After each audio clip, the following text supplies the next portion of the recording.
তৌফিক দিয়েছেন, এই জন্য বলে আলহামদুলিল্লাহ। সৈয়দুল মুরসালিন খাদামান নবীর রহমতুল আলামিন জনাবে মুহাম্মদ সাল্লাল্লাহু আলাইহি ওয়া সাল্লামের সালাম সবাই পড়ি সাল্লাল্লাহু আলাইহি ওয়াসাল্লাম। আমরা রবিউল আউয়াল মাস চলছে,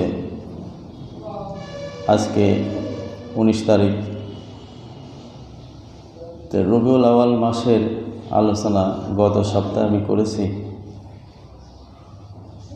সেটার সারমর্ম ছিল এই যে আসলে রাসূল পৃথিবীতে আগমন করেছেন, পৃথিবী থেকে বিদায় নিয়েছে। এটা আমাদের কাছে কিছু রেখে গেছেন,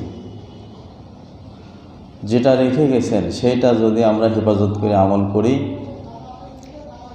তার রেখে যাওয়া কথা কাজ যদি আমরা পালন করি, তাহলেই তার মহব্বত আমরা পাবো, ভালোবাসা পাবো। এবং আল্লাহর মহব্বত, আল্লাহর ভালোবাসা পাবো, তাহলে আমরা মুক্তি পাবো। এজন্য আমি বলেছিলাম যে রাসূলের আদর্শ গোটা কোরআনটাই রাসূলের আদর্শ, রাসূলের চরিত্র। রাসূল রেখে গেছেন কোরআন আর হাদিস।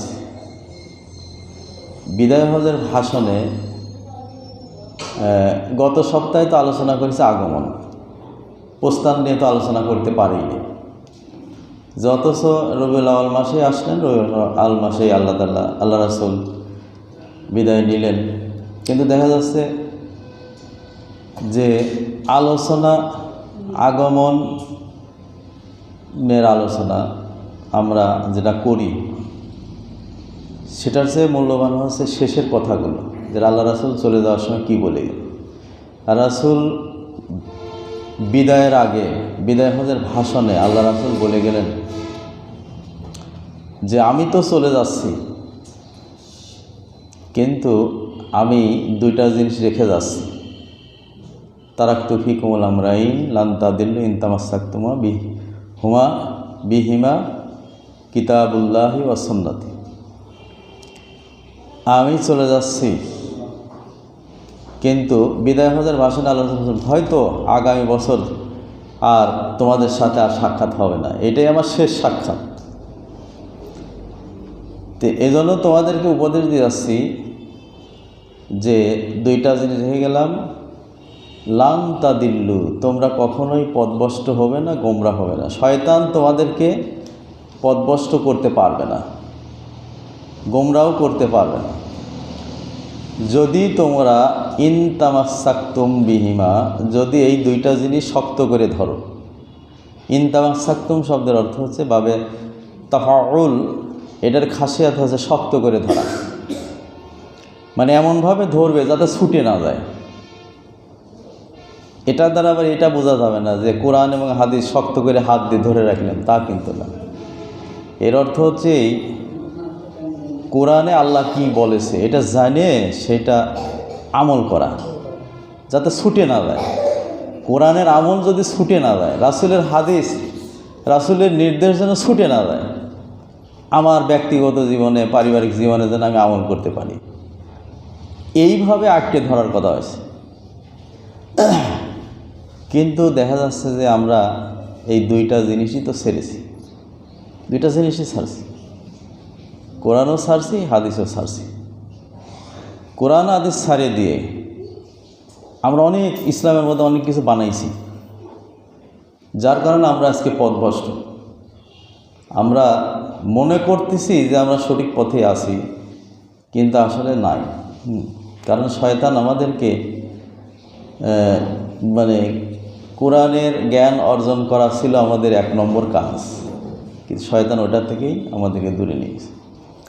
তা আমি আসলে ওই আলোচনায় যাব না। আমার যে সাবজেক্ট, বিষয়ভিত্তিক আলোচনা, আমি সেইটাই যাব। তো আমাদের মনে রাখতে হবে যে আমাদের কথা, কাজ, আমল, জিকির আজগার, ব্যবসা বাণিজ্য সব কিছু হতে হবে কোরআন সুন্নাহ অনুযায়ী, আল্লাহর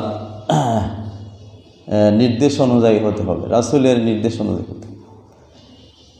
তা আমার আলোচনা ছিল শয়তান নিয়ে, কারণ শয়তানের আলোচনাটা শেষ করব। আজকে আলোচনা করব শয়তানের আলোচনা তো ব্যাপক, তো 6 মাসও শেষ হবে না, আমি যা দেখলাম যে সময় অল্প। তে শয়তানের আলোচনা এই সপ্তাহ করব। আগামী সপ্তাহে শয়তান থেকে বাঁচার উপায়, আল্লাহ তাআলা আমাদেরকে শয়তান থেকে বাঁচার কি উপায় দিয়েছেন সেটা নিয়ে আগামী সপ্তাহে আলোচনা করব। আজকে আমি শয়তানের কার্যকলাপ, শয়তান কি কাজ করে, কিন্তু এই কার্যকলাপ তো অনেক আছে, কিতাবে অনেক কার্যকলাপের কথা বলা হয়েছে। তা আমি কিছু কার্যকলাপ আমি এখানে নিয়ে আসছি, যে কিছুটা হলেও আমাদের মধ্যে যাতে বুঝ আসে যে শয়তান তাহলে আমাদেরকে কিভাবে বিভ্রান্ত করতেছে, শয়তান আমাদেরকে কিভাবে পথভ্রষ্ট করতেছে। আমি আগেই বলেছি যে শয়তান কিন্তু যারা ধর্ম মানে না তাদের পিছনে কিন্তু শয়তান শ্রম দেয় না। শয়তান শ্রম দেয় হচ্ছে, কথা বলবেন না, শয়তান শ্রম দেয় হচ্ছে যারা ধর্ম মানে, যারা মানে। খুতবা আলোচনার সময় যদি কথা বলেন আপনি নেকি সব কিছুই পাবেন। আল্লাহ রাসূল বলেছেন যে খুতবার সময় যদি একটা কঙ্করও যদি একজন সরায় তাহলে সে খুতবার নেকি থেকে বঞ্চিত। কথা তো দূরে থাক, কথা বলেন না। শয়তান আমাদেরকে যেভাবে টার্গেট নিয়ে আমাদেরকে পথভ্রষ্ট করছে, আমাদের এটা জানা দরকার। অনেক সময় আমরা দেখি যে শয়তান কিন্তু ওইটাই করায় যেটা কম গুরুত্বপূর্ণ, সেই কাজই আমাকে দ্বারা করানোর চেষ্টা করে। যেটা বেশি গুরুত্বপূর্ণ ওটা শয়তান করতে দিবে না। এখন আমি যদি বলি যে সবারই এখানে বিবেক আছে, যে আমি আজকে ওয়াজ করব, যে ওয়াজগুলি করলে নামাজ, রোজা, হজ, যাকাত পরিপূর্ণভাবে, নামাজ, হজ, যাকাত পরিপূর্ণ সওয়াব পাওয়া যাবে, যে আমি এমন ওয়াজ করব এই ওয়াজগুলি শুনলে আপনারা নামাজের পরিপূর্ণ সওয়াব পাবেন, মানে ত্রুটিপূর্ণ সওয়াব না, নামাজ। কিন্তু যদি আমি বলি যে আমি এমন একটা ওয়াজ করব যেগুলো না করলে আপনার নামাজই বাতিল হয়ে যাবে, নামাজের সওয়াব কিছুই থাকবে না। আপনি যতই পরিপূর্ণভাবে ভালোভাবে নামাজ পড়েন, রোজা করেন, হজ করেন, কিন্তু আপনার নামাজ, রোজা, হজ, যাকাত সব বাতিল হয়ে যাবে। তে বিবেক বলবে যে না, যেটা বাতিল হয় সেটাই শোনা দরকার, নাকি? সওয়াব একটু কম হোক, নামাজের সওয়াব আমার কম হলে কিন্তু নামাজ তো আর বাতিল হলো না। হজ আমার একটু সওয়াব কম হোক, হজ তার বাতিল হলো না। কিন্তু যেটা করলে নামাজ, রোজা, হজ সব বাতিল হয়ে যায়, কিছুই থাকে না, তাহলে কোনটা শোনা বেশি জরুরি বলেন? যেটা বাতিল হয় সেটাই তো। শয়তান কিন্তু আমরা যে আমলগুলি করতেছি না, এই আমলগুলি বাতিল করার জন্য আমাদের দিয়ে কিছু কাজ করায়। তা আসলে আমাদের বুদ্ধিমান যারা আমরা আছি তাদের এটাই জানতে হবে যে আমল বাতিল হয় কোন কোন কারণে, এইগুলি আমি জানবো, এগুলি করব না। তাহলে মুমিনের 2টা কাজ। 1 নম্বর কাজ আমল করা, নেকির কাজ করা, সওয়াবের কাজ। 2 নম্বর হচ্ছে এই নেকি বা সওয়াবগুলি সংরক্ষণ করা। এটা তো বিবেকেই বলবে, তাই না? আমরা যে এটা কারখানা করি বা হয়তো কোনো ব্যবসা করি, যদি কোনো কারখানাতে মাল উৎপাদন করি, কিন্তু মাল উৎপাদন করার পর মাল যদি সংরক্ষণ না করি, যদি নষ্ট হয়ে যায়, তাহলে উৎপাদনের কোনো দাম আছে? তাহলে উৎপাদন, সংরক্ষণ। তো সওয়াব করলাম, সওয়াব যাতে নষ্ট না হয়, সংরক্ষিত হয়, সেজন্য আমাদের সতর্ক থাকতে হবে। আর এই আমাদের করা আমল নষ্ট করে দেবেন শয়তান, যে কোনোভাবে শয়তান নষ্ট করে দেবেন। তা আমি শয়তানের কার্যকলাপ সম্পর্কে আমি বলবো, যেহেতু বেলাও ছোট হয়ে গেছে, যে একটু আগেই শেষ করব।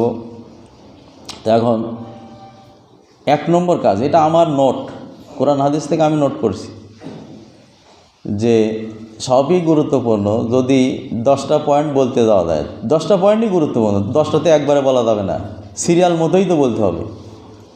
তা আমি আমার সিরিয়াল মতো আমি সাজাইছি।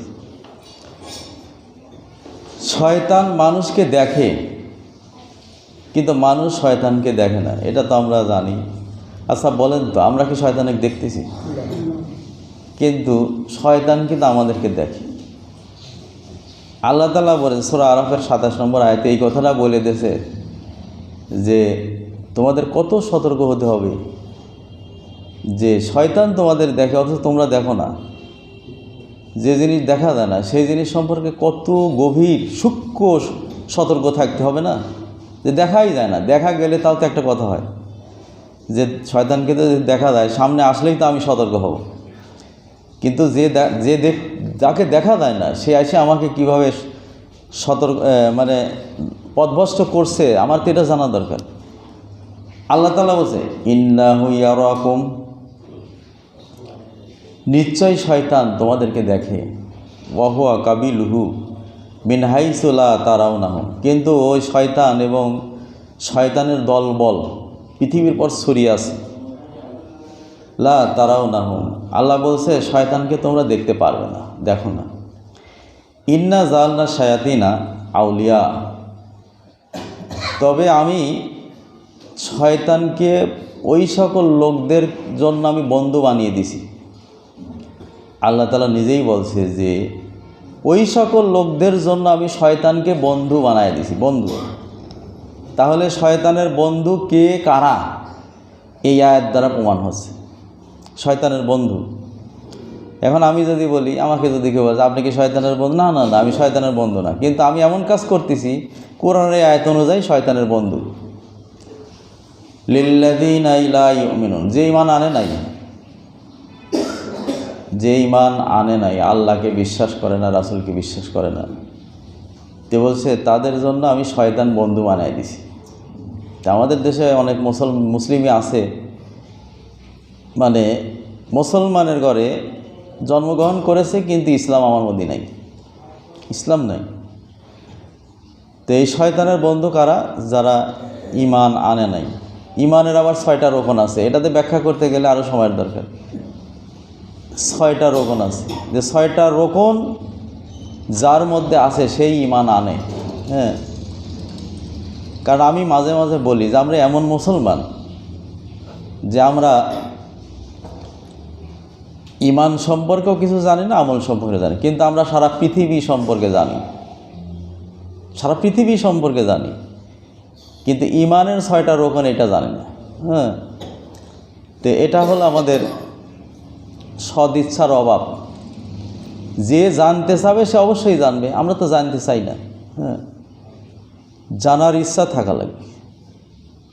তে যারা ঈমান আনে নাই তাদেরকে আল্লাহ শয়তান বন্ধু বানিয়ে দিয়েছে। তো এখানে এই আয়াত দ্বারা বোঝাচ্ছে শয়তান আমাদেরকে দেখে, আমরা শয়তানকে দেখি না।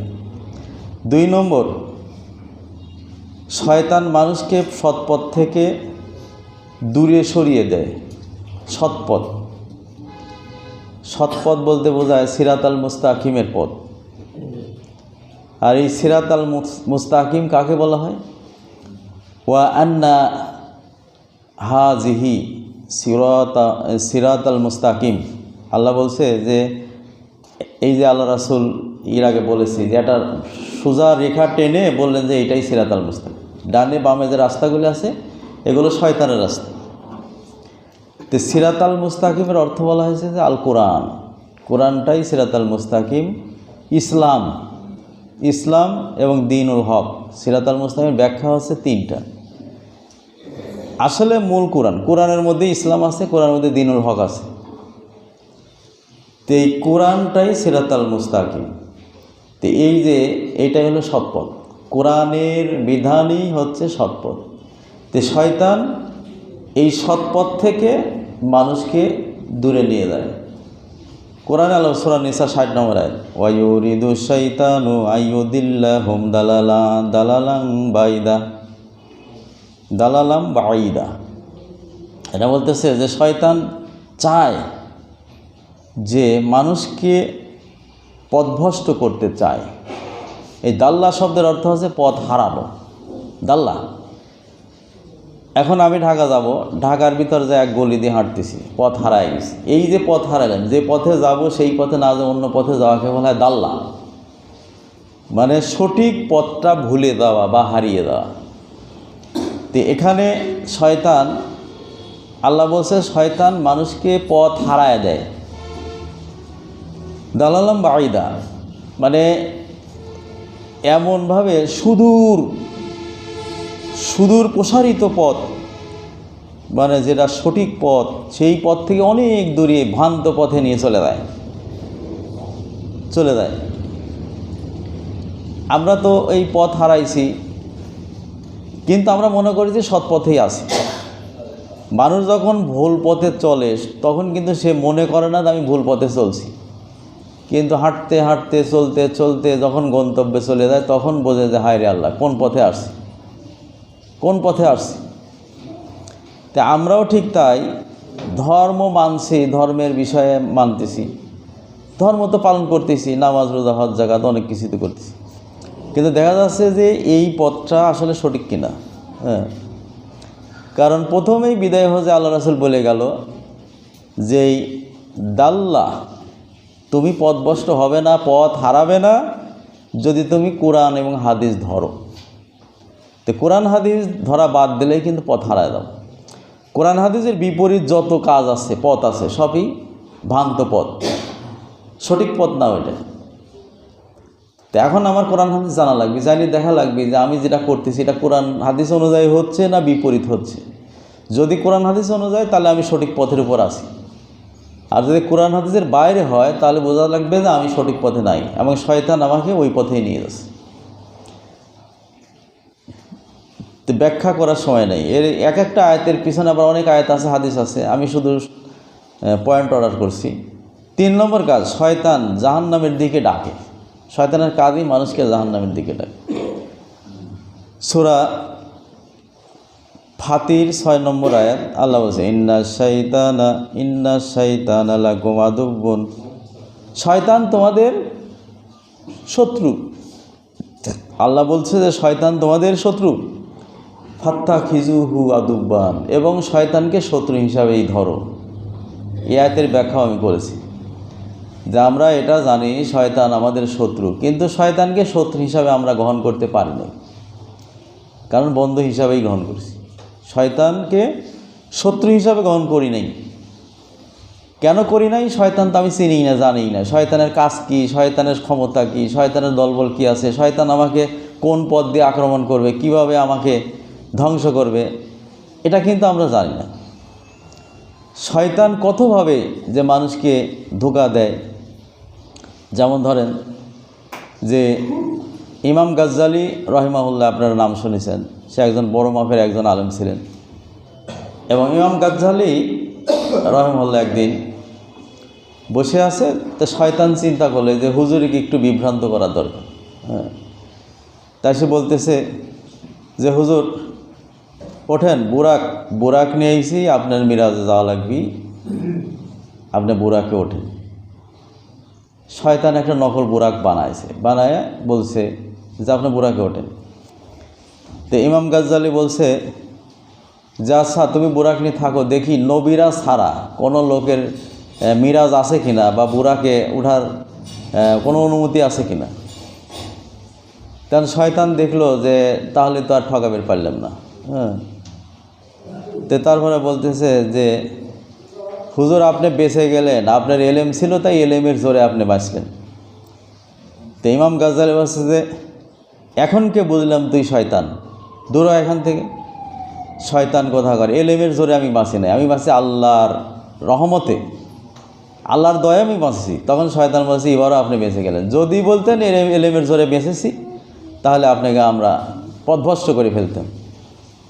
তো কত সূক্ষ্মভাবে শয়তান আমাদেরকে, কারণ শয়তান জানে যে যত বড় আলেমই হোক, ইমাম গাজ্জালি রহমতুল্লাহ যদি বুরাকে উঠতো তে নিয়ে যায় উপর থেকে আছার মেরে দিতাম। হ্যাঁ, আর যদি বলতে এলেমের জোরে বাঁচছে, এটা তো অহংকার হলো, গর্ব হলো। কারণ এলেমের জোরে যদি কেউ যদি বলে যে আমার জ্ঞান ছিল তাই আমি বাঁচছি, তাহলে এটা মস্ত বড় একটা শিরক। বাঁচানোর মালিক এলেম নয়, বাঁচানোর মালিক কে? আল্লাহ। তো এলেম আমি অর্জন করেছি এলেমের ওসিলায়, আমি হয়তো জ্ঞান অর্জন করেছি, কিন্তু বাঁচানোর মালিক আল্লাহ। যত বড় আলেমই হন না কেন, যদি আল্লাহ যদি রহমত না করে, না বাঁচায়, তাহলে কিন্তু বাঁচার কোনো উপায় নেই। তো শয়তান বোঝাচ্ছিল যে ইমাম গাজ্জালি এই কথাটা স্বীকার করুক যে হ্যাঁ আমার ইলম ছিল তাই বেঁচে গেল, কিন্তু ইমাম গাজ্জালি স্বীকার করেনি। তো এই যে সূক্ষ্ম, কারণ শয়তান জানে যে যত হজ করুক, যত 10 বার হজ করুক, নামাজ করুক, রোজা করুক, হজ জাকাত যাই করুক, যদি তার অন্তরে সরিষা পরিমাণ অহংকার সৃষ্টি হয়, তাহলে তার আমল সব বাতিল। কিন্তু আমরা তো অহংকার নিয়েই নামাজ পড়তেছি। এখন যদি আমি পরীক্ষা করি যে কার মধ্যে অহংকার আছে কি না আছে, একটু পরীক্ষা করে দেখেছেন যে আপনার মধ্যে আমার মধ্যে অহংকার আছে কি না? দেখেন নাই। অথচ আল্লাহ বললেন যে সরিষা পরিমাণ, মান কানা ফি কালবিহি, হ্যাঁ, যার অন্তরের মধ্যে মিসকালু যাররাতিন মিন কিবির, সরিষা পরিমাণ অহংকার রয়ে গেছে, সে জান্নাতে যাবে না, তার আমল সব বাতিল, নামাজ বাতিল, রোজা হজ জাকাত বাতিল, কিন্তু অহংকার তো আমাদের মধ্যে রয়ে গেছে। আচ্ছা, অহংকার আছে কি না সেটা পরীক্ষা করার দরকার। এখন ধরেন যে আমি হয়তো একটা মাদ্রাসা, মসজিদ, গোরস্থান বা হয়তো একটা কমিটির আমি একজন সদস্য, তাই না? কিন্তু কোনো কারণবশত আমাকে যদি এই সদস্য পদ থেকে বাতিল করা হয়, তাহলে আমার কেমন রাগ হয় বলেন? যে কেন আমাকে বাতিল করা হলো, বাদ দেওয়া হলো? আমি কি যোগ্য নই? আমার সাথে যোগ্য আর কে আছে? এই কাজের যোগ্যতা আমি, কিন্তু আমাকে কেন বাদ দেওয়া? তাহলে বোঝা যাচ্ছে যে আপনার মধ্যে এই সরিষা পরিমাণ অহংকার নাই, একটা পাহাড় পরিমাণ অহংকার রয়ে গেছে। সরিষা না, পাহাড়। কিন্তু আপনি যদি বলেন আলহামদুলিল্লাহ, এই এত বড় একটা দায়িত্ব থেকে আল্লাহ তুমি বাঁচালে, আমি বাঁচলাম, আমার চাইতে অনেক ভালো লোক আছে, অনেক যোগ্য লোক আছে, সেই মাদ্রাসা চালাক, মসজিদ চালাক, কমিটি চালাক, আমি কমিটির সদস্য না হয়ে আমি সহযোগিতা করব, আমি কাজ করব। যদি এইটা আপনি বলতেন, বোঝা যাচ্ছে যে আপনার মধ্যে অহংকার নাই। কিন্তু আপনার, আমি একটা উদাহরণ দিচ্ছি, এইরকম পদে পদে অহংকার রয়েছে। যে অহংকার শব্দের অর্থই হচ্ছে অন্যের চেয়ে নিজেকে ভালো মনে করা, বড় মনে করা, এইটাই হলো অহংকার, তাই না? আমরা বলি যে পৃথিবী সবই তো খারাপ, আমি তো বলি। আল্লাহ রাসূল বলে যে মান কালা খালাকান নাস, যে বলে যে সব মানুষ খারাপ হয়ে গেছে, মানুষ পৃথিবীর পর না। আমরা বলি না, আরে মানুষ কোথায়, মানুষ তো সহি পড়ে না, এরম বলি না? বোঝা গেছে ওর মধ্যে পাহাড় পরিমাণ অহংকার রয়ে গেছে। আল্লাহ রাসূল বলেন, যে বলে যে সব মানুষ খারাপ, ওয়াহুয়া আহলাকু, ওই সবচাইতে বেশি খারাপ, নাউজুবিল্লাহ, সবচাইতে বেশি খারাপ সেই। আর যে বলবে যে না আমি সবচাইতে বেশি খারাপ, আমার সাথে অনেক ভালো লোক আছে, ভালো লোক সারা পৃথিবী চলে, অনেক ভালো লোক আছে, আমি আসলে ভালো হতে পারি নাই, আমি সবচাইতে পৃথিবীর পর খারাপ মানুষ এবং ছোট মানুষ, অযোগ্য, এইটা না করে অন্যটা ধর্ম আমরা কিছু পালন করি, বলি যে ধরতে সব নষ্ট হয়ে গেল, খারাপ হয়ে গেল, এরকম। তো যাই হোক, এই শয়তান আমাদেরকে বিভিন্নভাবে পথভ্রষ্ট করবে, হিংসা বিদ্বেষ তৈরি করছে। তো এখানে আল্লাহ তাআলা বলছে যে শয়তান শত্রু। কীভাবে শত্রু? শয়তান কিন্তু মানে সবসময় চায় যে কোন কাজটা করলে বেশি নেকি বা কোন কাজটা করলে বেশি লাভ হয় সেইটা করতে দেয় না, যেটা কম লাভ প্রথম কোনোটাই লাভ করতে দেয় না। যখন বান্দা করে তখন শয়তান চিন্তা করছে এই যে এই বান্দার তো লাভ হচ্ছে, এটা তো আর বন্ধ করতে পারে না। তখন শয়তান চিন্তা করে যে কম লাভ করলে সেইটা করায়, বেশি লাভ করাতে। যেমন একটা উদাহরণ দিই, একটা লোক সফরে গেছে, বাড়িতে তার বাগানে কিছু টাকা, স্বর্ণমুদ্রা, এটা পুরাতন ঘটনা, ইমাম আজম আবু হানিফা রাহিমাহুল্লাহর জীবনীতে আসছে যে একটা বাগানে কিছু মোহর পুঁতে রেখে চলে গেছে সফরে। দীর্ঘদিন সফরের পর আসে, তার আর খেয়াল নাই যে কোন জায়গায় আমি এই মোহরটা গাড়িছি, ভুলে গেছে যে কোন জায়গায় গাড়িছি আমি। তো ইমাম আজম আবু হানিফা রাহিমাহুল্লাহর কাছে বলছে যে হুজুর, আমি তো আমার বাগানে একটা মোহর গেড়ে রাখছিলাম, কিন্তু সফরের থেকে এসে আর মনে নেই আমার কোথায় আছে। তো ইমাম আজম আবু হানিফা রাহিমাহুল্লাহ বললেন যে শোনো, তুমি একটা কাজ করো, কোন জায়গায় তুমি মোহর গাড়ি চাও আগামীকাল বলবো, কিন্তু আজকে তোমাকে একটা কাজ দেও। কী কাজ? সারা রাত ভরে আজ নফল নামাজ পড়বে। হ্যাঁ, ঠিক আছে হুজুর, নফল নামাজ পড়বে, তারপরে পরের দিন আসবে।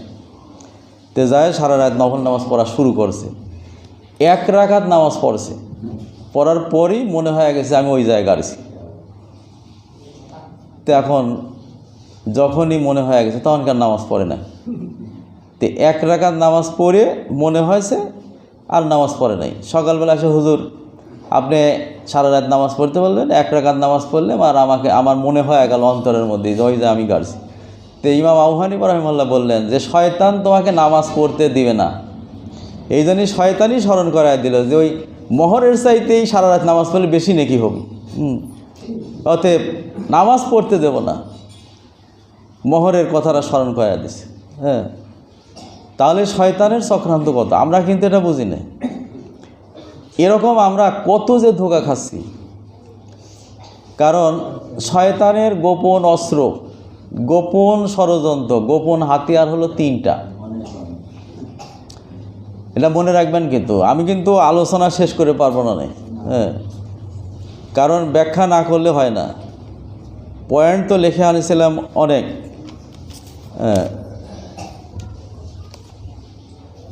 13 আর 5 18টা, কিন্তু পয়েন্ট আছে মেলা। আমি নোট করেছি প্রায় 50টার মতো পয়েন্ট আছে শয়তানের কাজ। তো কয়েকটা বলতেছি। তো এখন শয়তানের গোপন ষড়যন্ত্র, মানুষকে পথভ্রষ্ট করার জন্য গোপন, একটা হলো শিরিক, শয়তান শিরিক করাবে আপনাকে দিয়ে। 2 নম্বর হচ্ছে বেদাত করাবে, বেদাত। আর 3 নম্বর হচ্ছে হিংসা বিদ্বেষ। হিংসা বিদ্বেষ, শয়তান কিন্তু এই 3টা জিনিস দিয়েই মানুষকে গোমরা করবে, পথভ্রষ্ট করে জাহান্নামে নেবে। আমি যদি নামাজ কালাম সবই ধর্ম মানলাম, আমার মধ্যে শিরিক থাকে, সব বাতিল। বেদাত থাকলে সব বাতিল। আর হিংসা বিদ্বেষ যদি থাকে, সব বাতিল। অথচ আমাদের মধ্যে হিংসা বিদ্বেষ নাই। কার মধ্যে? আজকাল এই বিদাতি কাজ, বিদাতি কাজ নাই। কি বিদাতি কাজ আমাদের সবার মধ্যে আছে। কিন্তু এখন প্রশ্ন যে শিরিক কাক কয় জানতে হবে, মানতে হলে জানতে হবে। স্লোগান আমরা দেই, এইডসের জন্য স্লোগান দিয়েছি, করোনার জন্য এখন দিচ্ছি, যে বাঁচতে হলে কী হবে? জানতে হবে। বাঁচতে হলে মানতে হবে, মানতে হলে জানতে হবে, নাকি? বাঁচতে হলে মানতে হবে, মানতে হলে জানতে হবে। তাহলে আমরা শিরিক থেকে বাঁচতে হলে শিরিক জানতে হবে, বিদাত থেকে বাঁচতে হলে বিদাত জানতে হবে, হিংসা বিদ্বেষ থেকে বাঁচতে হলে হিংসা বিদ্বেষ জানতে হবে। যদি আমরা জানি, শয়তান অত তাড়াতাড়ি আমাদেরকে পথভ্রষ্ট করতে পারবে না। সবচাইতে বড় আমি দেখতেছি হিংসা বিদ্বেষ, এই ধর্ম নিয়ে। কিছু কিছু লোক, আলেমরা বা হয়তো আমরা যারা ধর্ম মানি, যে আল্লাহর দায়িত্ব আমরা নিয়ে নিছি, নাউজুবিল্লাহ, যে একটা লোক খারাপ হয়ে গেছে, কিন্তু আমি বলতেছি সে খারাপ, সে কাফের, সে খারাপ হয়ে গেছে। কেন বলতেছি? বলে তার প্রতি হিংসা শুরু করে দিছি, এবং তার সালাম কালাম নাই, তার সাথে কথাবার্তা নাই, তার মিলে শত্রুতা। আমাদেরকে শয়তান কোন পর্যায়ে নিয়ে গেছে? বাংলাদেশে শিরা শিরা যারা আলেম আছে, ইসলামিক স্কলার্স, একটা ইসলামিক স্কলার্স, জ্ঞানী লোককে যদি আপনি মূল্যায়ন করতে চান, বুঝতে চান, আপনার মধ্যে আগে জ্ঞান থাকা লাগবে। জ্ঞানী লোক ছাড়া জ্ঞানের মূল্যায়ন করতে পারবে না। মূর্খ মানুষ, অশিক্ষিত মানুষ জীবনেও একজন জ্ঞানী লোকের মূল্যায়ন করতে পারবে না। কারণ জ্ঞানী লোকের জ্ঞান মূল্যায়ন করারও আবার একটা জ্ঞান থাকা লাগবে। হ্যাঁ, জ্ঞান থাকা লাগবে। বিখ্যাত বিশ্ব বরেণ্য মানে বা বাংলাদেশের সেরা, বাংলাদেশের তালিকায় যদি আলেমদের তালিকা করা হয়, সবচাইতে 1 নম্বরে যার তালিকায় যাবে, আমরা বড় আলেম না, কিন্তু যতটুকু এলেম অর্জন করছি, সেই এলেমের দ্বারা আমরা যাচাই বাছাই করে দেখছি যে শীর্ষস্থানীয় 1 নম্বর যে আলেম, কিন্তু সে কোরআন হাদিস অনুযায়ী কথা বলার কারণে যারা ধর্ম নিয়ে ব্যবসা করে তাদের গায়ে লাগতে লাগলো, কিন্তু তারা তার বিরোধিতা করতে লাগলো বিভিন্নভাবে। কিন্তু সে মারা যাওয়ার পর তারা কি বলেছে জানেন? কয় যে আল্লাহ একটা ফিতনা থেকে বাঁচালে, নাউজুবিল্লাহ। হ্যাঁ, কিন্তু যারা এই কথা বলেছে তাদেরকেও তো আমরা চিনি, জানি, তারা একটা গণ্ডমূর্খ। হ্যাঁ, কোরআন হাদিসের কোনো জ্ঞান নেই। তাহলে আমরা আফসোস করলাম যে হায় রে আফসোস যে এত বড় একটা জ্ঞানী লোক মারা গেল। আর এরা বলে কি, পরে আবার চিন্তা আফসোসের কিছুই নেই। কারণ সমাজের মূর্খ অশিক্ষিত মানুষ নবীরা যখন ধর্ম প্রচার করতো, যে বলতো কুলু লা ইলাহা ইল্লাল্লাহ, তখন তারা বলতো ইন্নী আরাকা ফি দালালিম মুবিন। নবীকে বলতেছে যে আপনি তো গোমরা হয়ে গেছেন, পথভ্রষ্ট হয়ে গেছেন, নাউজুবিল্লাহ। তো নবীকে যদি বলে, এখনকার আলেমদের বলতে পারে না? আচ্ছা, নবীদেরকে যদি এই কথা বলে, কোরআনে কয়েকটা আয়াত রয়েছে, 5-7টা আয়াত রয়েছে এইরকম, প্রত্যেক নবীকেই একদল এক শ্রেণীর লোক বলেছে। আমাদের দেশে যারা ধর্ম নিয়ে ব্যবসা করে তারা কিন্তু ওই বড় বড় আলেমদের বিরোধিতা করবেই। আমি এখানে ওয়াজ করে বক্তব্য দিই, আমি কিন্তু কোরআনের আয়াত সেট করি, নোট নিয়ে আসি, মানে হাদিস লিখে আনি, বুখারী শরীফের, মুসলিম শরীফ বা হয়তো সহিহ হাদিস। এই কথাগুলো দেখা যাচ্ছে যে অনেকের গায়ে লাগতেছে, কিন্তু তাতে সমস্যা নেই, আমি হক কথা বলবো। কিন্তু এটা কেন লাগতেছে? তারা যে মূর্খ, অশিক্ষিত, অজ্ঞ, তারা মূল্যায়ন করতে পারতেছে না। এজন্য আমার কথা হলেই যে আপনারা জানেন শিরিক কাকে, জানেন। যদি শিরিক না জানেন, জীবনেও শিরিক থেকে বাঁচতে পারবেন না, আপনার আমল বাতিল, শেষ। বেদাত কাকে জানেন, বেদাত সম্পর্কে আপনি জানেন, না জানলে আপনি বেদাত থেকে বাঁচতে পারবেন না। আপনার মধ্যে এসে যাবে হিংসা বিদ্বেষ। এই যে হিংসা বিদ্বেষ, এই যে মানে ফিরকা, হাজার হাজার ফিরকা তৈরি আছে। মানে ধরেন এখন যদি আপনার বাংলাদেশে, আমি দেখলাম আর একদিন, কতটি পীর আছে, কতটি ইসলামী দল আছে, 40-42টির মতো ইসলামী দলই আছে। কিছু কিছু দল অবশ্য খালি নামই, একজন আছে সভাপতি, সেক্রেটারি, একজন ক্যাশিয়ার, এই 3 জন মিলেও দল আছে, জানেন, খবর রাখেন তো। ওটাও কিন্তু ইসলামী দল নামে আসতেছে, তালিকায় আসতেছে। তো এইরকম হাজার হাজার দল, হাজার হাজার তরিকা, হাজার হাজার দল, এত কি দরকার? আমি তো মুসলিম, আমার কোরআন তো এক, আল্লাহ রাসূল এক, হাদিস তো এক, কিন্তু এত মতপথ তরিকা কেন? এটা হলো শয়তানের কাজ। শয়তান আমাদেরকে একদিকে নিয়ে যাচ্ছে, আর মূর্খরা বিভিন্নভাবে আমাদেরকে বিভ্রান্ত করতেছে। তো যাই হোক, এখানে বলতেছে যে শয়তান ইন্নামা ইয়াদউ হিসবাহু। তো শয়তান সবসময় তার মানুষকে ডাকে তার দিকে, শয়তানের দিকে। কিবা কেন ডাকে? লিয়াকুনু বিনাসাবি সাইর, যাতে মানুষকে জাহান্নামে নিতে পারে। তো এই জন্য বক্তৃতা আর দেওয়ার সময় নেই, শেষ করে যেতে বেলা ছোট। এই জন্য আফসোস লাগে ভালো ভালো আলেম সমাজের। আমি একদিন এই কিছুদিন আগে একটা আলেমদের মজলিসে বসে আছি, তে এই শিরিক বিদাত নিয়ে কথা উঠলো। তো একটা বিদাতি কাজ যেটা কোরআন হাদিসে নাই, বাপদাদারা করে আসছে। এখন একটা ভালো আলেম, কিন্তু জানাশোনা, মানে তার ডিগ্রি আছে ভালো, সে নাহু সরফও ভালো জানে, আলেম হিসাবেও ভালো, ডিগ্রিও ভালো আছে, বড় একটা পদে চাকরিও করে। তখন আমাকে বলছে যে মৌলানা ভাই, অত শত বুঝিস দিনে, কোরআন হাদিসে কি আছে ওটা বুঝিস দিনে, এখন মুরব্বী বাপদাদারা যেটা করেছে সেটার পরে আমরা থাকবো। আমি বললাম নাউজুবিল্লাহ, ভাই আপনি কি বললেন? এবং আপনি সম্ভবত আলেম হয়েছেন, কোরআন হাদিস চর্চা করেন না, কোরআন হাদিস পড়েন না, কোরআন গবেষণা করেন না, হাদিস গবেষণা করেন না, বাধ্য হয় বাপদাদার পর। আমি বললাম যে, আমি একটা আয়াত বললাম যে এরকম তো নবী রাসূল যখন দাওয়াত দিয়েছে তখন তারা বলছে যে তোমরা যে এই যে মূর্তি পূজা করো, সিজদা করো, এরা তো দেখে না, শোনে না, এবং তোমাদের তো কোনো উপকার করতে পারে না। তোমরা বাইরে যাই এই দেবতাগুলি ডাকো, সে কি তোমার ডাকে সাড়া দিতে পারে? কয় যে হ্যাঁ, আপনি যেটা বলতেছেন সেটাও বুঝি যে তারা এটা শোনেও না, দেখেও না, খায়ও না, এবং বিপদে ডাকলে সাড়াও দেয় না। তবে কলু বাল আযাদনা আবা আনা কাযালিকা ইয়াফআলুন, তোমার কথা মানব না, নবীদেরকে বলে তোমার কথা মানব না, অত শত বুঝি না, আমরা এই মূর্তিকে বাপদাদাদেরকে পূজা করতে, এই কাজ করতে দেখেছি, আমরা এদের পরই থাকবো, তোমার কথা মানব। যখন এই কথা বললাম তখন বলতেছে যে আসলে ভাই কথা ঠিকই বলেছেন, কিন্তু আমি একটা চাকরি করি, এত ব্যস্ত থাকি, কোরআন হাদিস দেখার সুযোগই পাইনি। হ্যাঁ, বললাম যে ভাই আপনি একটা আলেম মানুষ, আপনার দ্বারা তো মানুষ কিছু হেদায়েত হবে। আপনি তো বলেন এই কথা, যদি আপনি বলেন তাহলে কি হবে? আপনি বলবেন এই কথা যে কোরআন হাদিস এটা নাই, এটা বাদ দাও।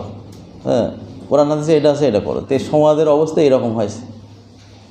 সমাজের অবস্থা শতকরা 95% আলেম আমরা দেখতেছি, আমাদের দোষী আমি দিতেছি। কোরআন হাদিস চর্চা নাই, গবেষণা নাই, কোরআনের একটা আয়াত নেই গবেষণা। অথচ একটা আলেমের প্রথম কাজ কোরআনের প্রথম থেকে শেষ পর্যন্ত তরজমা তাফসির পড়া। 12,000 হাদিস আছে, প্রত্যেকটা হাদিস তার পড়া। রাসূলের একটা জীবনী গ্রন্থ, জন্ম থেকে মৃত্যু একটা জীবনী পড়ে। এই তিনটা জিনিস যে আলেম পড়েছে সেই ইসলামের আসল রূপটা জানতে পারবে। আমার জরিপে মনে হয় 95 জন নাই, বেশি আছে। শতকরা 2-1 জন আলেম এইরকম চর্চা করে কিনা। কিন্তু যদি করতো তাহলে আবুল তাবুল বলতো না। তো এই জন্য আল্লাহ তাআলা আমাদের সবাইকে তৌফিক দিক। আসলে শয়তান আমাদেরকে, আমি মাঝে মাঝে বলি, শয়তান তো আলেমদেরকেই বিভ্রান্ত করতেছে। আলেমদের পিছনে শয়তান বেশি লাগেছে। শয়তান জানে যে আলেমরা তো জাতির ড্রাইভার, জাতির পথ প্রদর্শক। একটা আলেমকে যদি পথভ্রষ্ট করে দিই, সেই আলেমের দ্বারা সবাই পথভ্রষ্ট হবে। মানুষ তো আলেমদের কথাই শোনে। এই যে ইউটিউবে দেখেন না, এক আলেম আর এক আলেমের বিরুদ্ধে বলতেছে, অশ্লীল ভাষা ব্যয়াপনা এরা বলতেছে। সে সকল আলেমরা আলেমগুলের কলঙ্ক। আপনি একজনের দোষ ধরেন, আপনার ভাষাটা কেন শালীন হয় না? আপনি কোন হাদিসে পাইলেন, কোন কোরআনে পাইলেন যে এইসব ভাষা দিয়ে আপনার প্রতিবাদ করা লাগবে? আপনি কি ইসলামের এজেন্ডা নিছেন না আল্লাহর কাছ থেকে? দায়িত্ব কি আপনার? আপনি বোঝেন, আর কেউ বোঝে না, আপনি তার বিরুদ্ধে বলেন এইভাবে। তো এইটা চলতেছে। আল্লাহ আমাদের সবাইকে তৌফিক দিক শয়তানের হাত থেকে হেফাজতের জন্য। আউযু বিল্লাহি মিনাশ শাইতানির রাজিম। আসসালামু আলাইকুম ওয়া রাহমাতুল্লাহি ওয়া বারাকাতুহু।